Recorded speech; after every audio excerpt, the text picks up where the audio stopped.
back to when you were deciding whether this was actually something you wanted to do, can you tell us kind of what your thought process was and what some of the considerations, both like the logistical considerations and just the mental and emotional considerations were for you? Yeah. So, I mean, I'm quitting my job for 6 months. I'm putting everything on hold.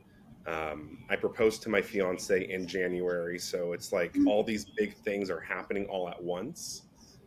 And I think the biggest consideration for it, like the thing that kind of pushed me over the edge, even with proposing to her, and I've told her this too, that it's kind of like the idea of if you can't stop thinking about something, it probably means that you should do something about it.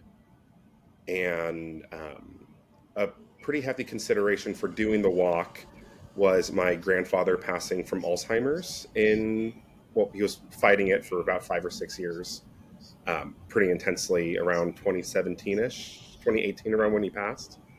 And a big consideration for me there was to spark this idea in my head about building a life worth remembering.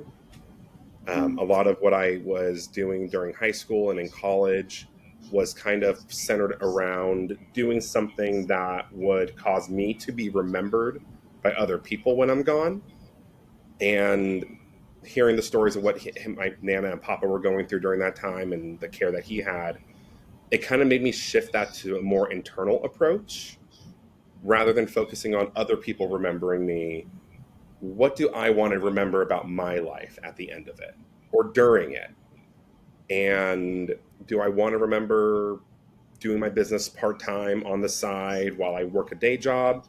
Or do I want to do something crazy and show other people that they can do these things too? Because I mean, not everybody's crazy thing is going to be a walk across the country. It could be starting that business. It could be asking the pretty girl a question. It could be all these different things.